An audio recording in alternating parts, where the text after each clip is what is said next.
God, I almost broke my ankle. You broke your ankle? Magandang tanghali po. Good afternoon. Konnichiwa. Buenas tardes. Mag-harvest na po kami ng mandarin namin. At para sa darating na New Year's Eve. Monday po ngayon. Anong date ngayon? 29? 29 December. Yan. At maganda po ang sikat ng haring araw. Binigyan po kami ng maganda-gandang weather ngayon. Ayun, nandudong po ang araw sa banda doon. Plus 5 po, plus 5 degrees Celsius ang temperature namin ngayon. Ayan ang mag-ina.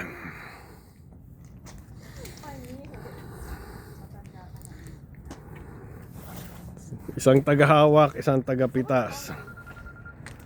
May nagre-ring. At tingnan nyo, ayan po. Mga dahon na nanggaling doon sa puno na yon. Inilagay niya lahat sa karsada niya. Hindi ko alam kung lilinisin niya or what. Meron pang TV na nakatumba doon, no.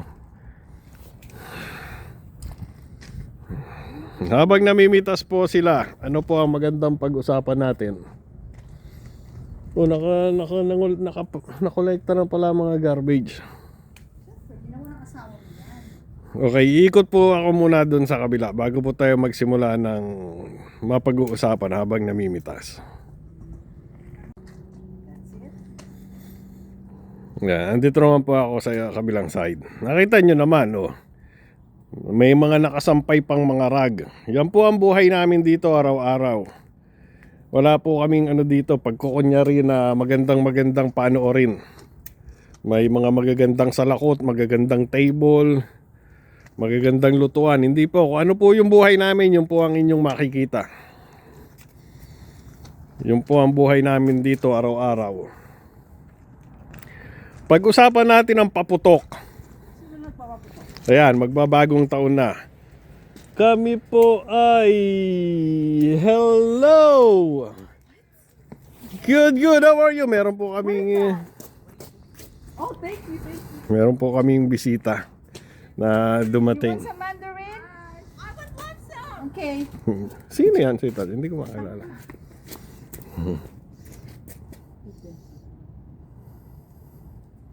You wanna get some? Kaya nagdala po sila ng gift. Mga neighbor po namin dito, mga mababa. Alam niyo naman yung mga constituent ko dito eh. Hindi sila nakakalimot na. Thank you very much. Have a good one.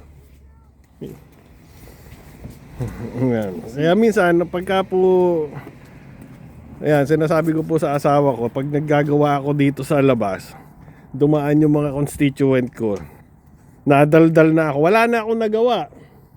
Buti yun, mabilis, sandali lang, umalis agad. Kilala ko yung mukha niya, hindi ko umaanuhan ng pangalan niya. Who? Pero palagi ko na. Mama daw niya, Mia. Who's that anyway? That's my friend. Yeah, the guy? Yeah, Sino siya, sweet Mia? that's my friend. Saan sila nakatira? Ang sakyan nila eh. Okay, so you go that way, then you go that way, and in Pershing, then you go left. Para, nakita nyo naman, English lang pero parang Pilipino din nagbigay ng instruction. Saan po yung papunta gano? O yung pupunta ka doon, liko ka sa kaliwa, liko ka sa kanan, yun, nandoon na. Pershing Avenue? No, like you go that way, then you go that way, then you see Pershing, then you turn left. You turn left. Ayos, on inulit Pershing, na. you go, like, over there. Inulit mo lang yung sinabi mo kanina eh. Ayos talaga. Okay, that's enough for now. Okay, mabalik po tayo. Hindi pa ako tapos, mamitas pa kayo. Wala na. Yung pong mga nagpapaputok, ayan.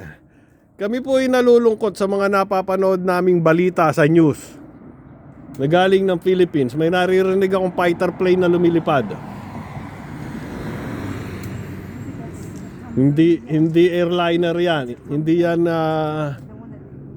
fighter plane yan, tunog na yan ng engine na yan. Hindi ko makita kung nasaan. Ang bilis.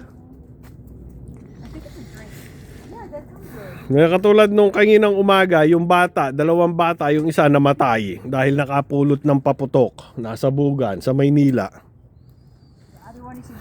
Yung isa nasa critical condition. Tapos nakikita namin yung mga namimili ng mga paputok sa Bulacan ba yun? Sa Pampanga, Bulacan yata. Meron kami isa napanood, taga Cavite yata yun. Tila kakambal ni Clint Eastwood. 10,000 pesos ang gagastusin niya sa paputok. That's your grandma. Nakakalungkot. Yeah, that's what she said. Pinarumi na ang environment, nagka-noise pollution pa, nandun pa yung risk ng may mamatay.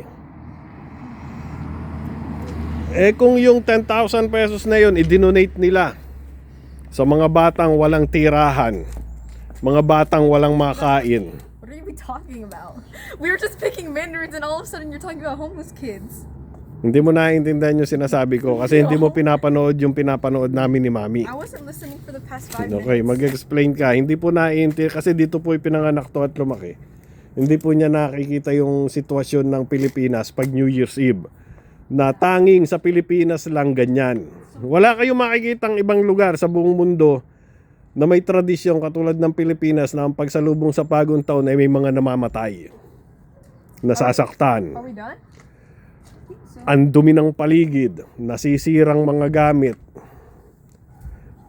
Ganon kababaw ang pananaw nating mga Pilipino sa pagsalubong sa bagong taon.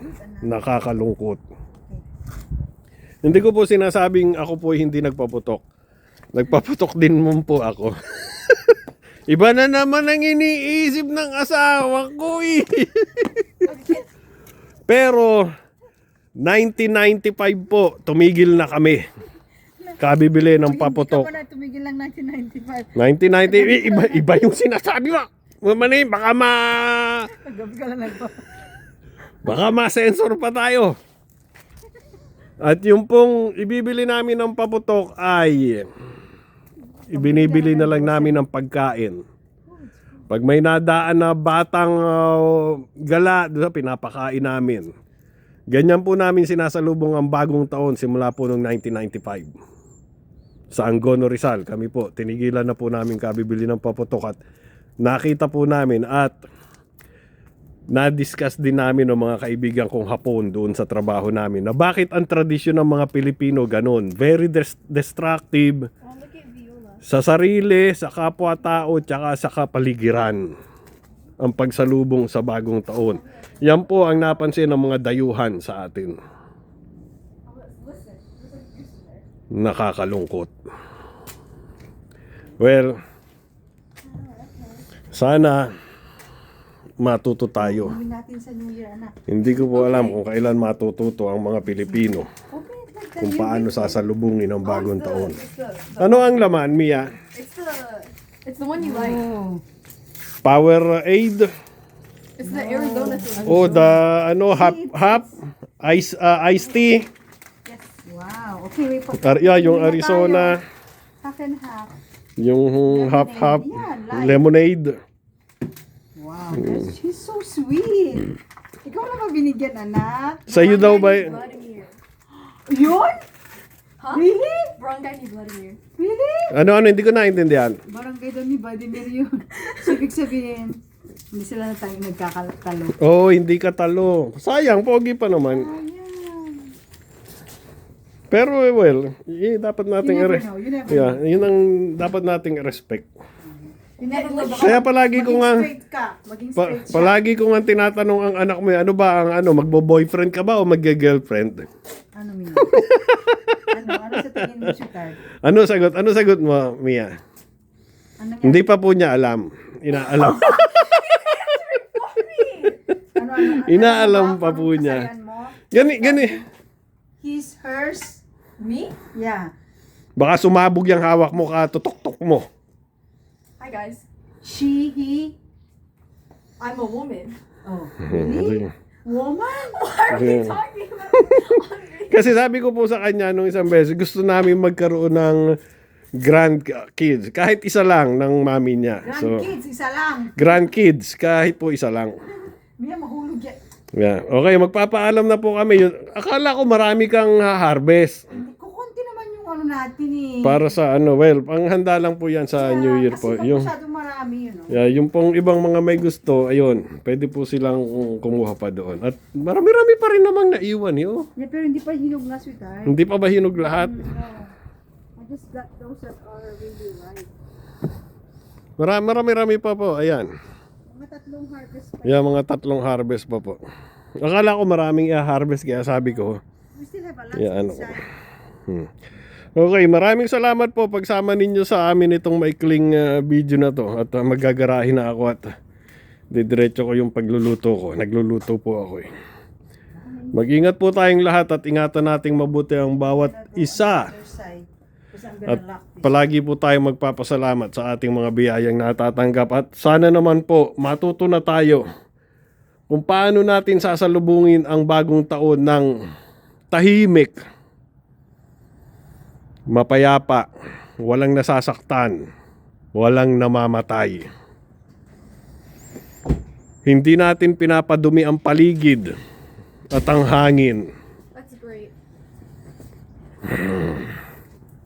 Yung pong ingay na sinasabi na pampaalis ng masamang espiritu na pagsalubong sa bagong taon. Hindi ko po alam kung saan po natin natutunan yun. At kung bakit tayo kailangang may mamatay pagpasok ng bagong taon. Tayo lang mga Pilipino ang ganyan. Ganyan tayo katatanga. Kaya sabi nung mga dayuhan, dito pagka napapanood nila, bakit ganun sa Philippines? Sabi nung mga kakwentuhan namin dito mga Amerikano. Mga Canadian, ganun din. Bakit ganun ang ginagawa nyo? Parang wala kayong respeto sa buhay ng ibang tao. Yung mga bumibili ng paputok, sila ang unang dapat na magbago ng sistema. Well, diyan po nakikita ng ibang lahi ang katangahan nating mga Pilipino. Pasensya na po kayo, Pilipino din po ako. Ibig sabihin, kasama po ako doon. Kaya hindi ko alam kung paano ipapaliwanag sa kanila. At hindi ko naman po ikinakailang nung araw ganyan din ako. Pero 1995, sabi ko nga po, nagising na ako. Tinigilan ko na yan. At mabuhay po tayong lahat. Maligayang bagong taon po at sana ay ligtas ang lahat sa darating na bagong taon.